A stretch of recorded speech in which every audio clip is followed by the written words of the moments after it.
Today we're going to look at the results for the 2018 Senate election night form that I sent out, I believe about a week ago.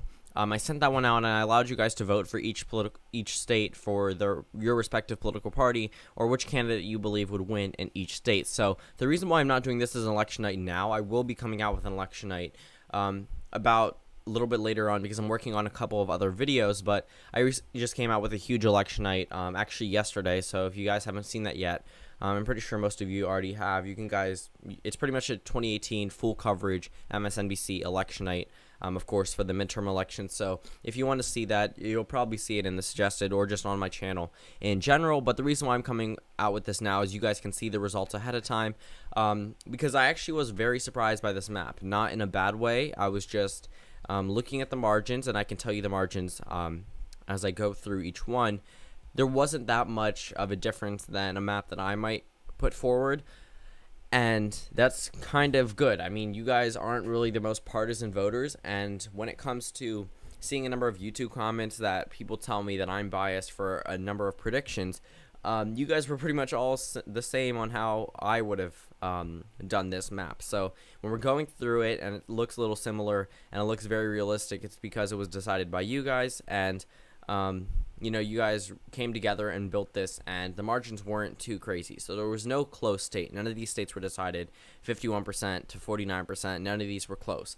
I believe the closest margin in these states was 57% to 42%. So they were pretty good margins for either candidate based off the general consensus. And there were a total of 760 responses for this midterm election night form, which is good to say the least. So we're going to start off with the states on the Northeast. So Massachusetts easily went to Elizabeth Warren. Pretty much all these states were decided by 90 to 10%. There were 10% of partisan voters, but I decided not to deduct them because they're around the same margins for the Republicans, this is a little bit surprising that there was a 10% Republican vote in a number of these states, but then again, people could make arguments for them, and I'm not going to go ahead and deduct them from everything because there were partisan voters on the Republican side as well, unlike what I saw in the 2020 election night form. So when we're looking at this, the Democrats now have 29 seats. The Republicans, of course, have 42.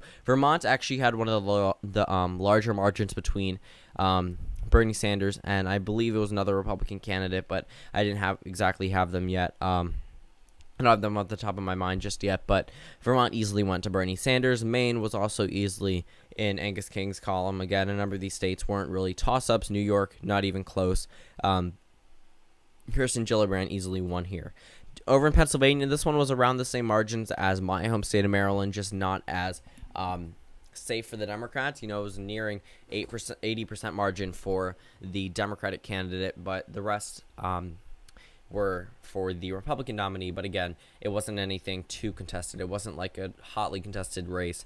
None of these truly were. When we went across the Rust Belt, the same thing here. We haven't really seen such firm opposition to the Rust Belt going to Democratic senators, and we probably aren't going to see that from the GOP either. Most people already believe these states as safe or likely for the Democrats in the 2018 Senate. And the GOP hasn't been focusing funds in states like Michigan or Wisconsin or Minnesota or even Pennsylvania. They've pretty much dropped a number of these states because they know they should focus on states that were overwhelmingly won by the president and not states that were narrowly won by him that have popular Democratic incumbents. So this puts the Democrats at 37 and the Republicans at 42. Ohio, West Virginia, and Virginia, all this 7 to 7:30 poll closings, these were Democratic states. Virginia, easily a Democratic state. West Virginia was around 70 to 30, and Ohio, I believe, was like 72 to 28. It wasn't anything close. Indiana was a pretty close one. This was one of the closer ones. It was 60 to 40 for Joe Donnelly. Mike Braun did not do as well as I thought he would do here. Actually, I believe it was 61 for Joe Donnelly and 39 for the Republican Mike Braun. And the reason why I thought that the Republicans would do better in a state like Indiana is because I've been seeing a lot of my Senate prediction videos to revisit states like Indiana, and it's probably one of the more top comments whenever Indiana goes blue. And all of a sudden, when I look at this map, the Democrats did extraordinary in a state like Indiana. So 41 Democrats, 42 Republicans. When we go down to a state like Florida, Bill Nelson won with around 60% of the vote to 40% for Rick Scott. So that was actually pretty surprising. When it came to the special election here, there was a little bit of a vote split between Cindy Hyde-Smith and her other Republican opponent, but she became the victor by 90%. Mississippi, again, around 90% for Roger Wicker in this state. When we go over to Tennessee and Missouri are states that went to the Democrats in the polls. So Tennessee was a little bit more than the state of Missouri, but Missouri was actually pretty surprising. It was around a 60-40 margin in the state of Missouri, and I thought this one would be extremely close because a lot of people have talked about the state of Missouri, and it was pretty surprising to see the margins compared to what we saw in the 2020 election nights, where it was a little bit more I guess lenient to the Republicans in a number of these states. But when we look at this map, again, an exact tie, 44 Democrats, 44 Republicans. Texas easily went to Ted Cruz. Again, I thought there would be more Democratic opposition in a state like Texas, but you guys pretty much gave Ted Cruz a handed win with 70% of the vote. So Texas was pretty surprising to me as well. There are a lot of people who do believe that the Democratic challenger will win, but again, the Republicans pretty much always prevail in states like Texas or across the Red Wall. So Ted Cruz wins in Texas. Deb Fischer easily wins in there, and John Barrasso wins in Wyoming. By there, I meant Nebraska. So that puts the Republicans 3 away from a majority, and the Democrats 7 away from the majority. When we went up to a state like Montana, John Tester also easily won there. But Montana is also a little bit expected because Matt Rosendale isn't the most well-known or popular Republican candidate. When we went down to a state like Utah, Mitt Romney blew out the map there over Jenny Wilson, easily wins there. New Mexico, even I would give that one to the Democrats. New Mexico goes to the Democratic Party. Arizona as well, and so does Nevada. A number of these states were trending a little bit more Democratic and were put in the favor of the Democratic Party. So now we have 48 seats for the Democrats and 48 seats for the Republicans. Washington and California went to the Democrats, and now this one goes to, of course, California went to the Democrats, but this goes to 50 seats for the Democrats, 1 away from the majority, and it comes from the state of Hawaii, which Mazie Hirono easily won her re-election bid there according to the poll.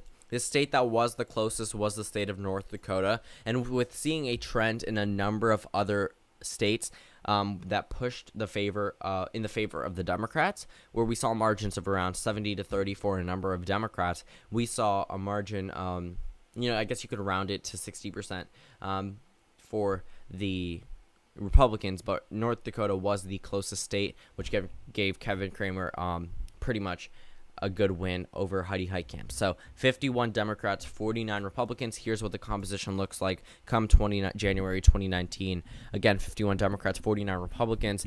A little bit more of the red-blue shade over here than we see over here. But again, the Democrats did pretty well in this map. Not something that I would predict with them taking 51 seats as of now. But again, this map isn't too unlikely either. So thank you guys for watching this video. Comment down suggestions below, and I'll see you all tomorrow.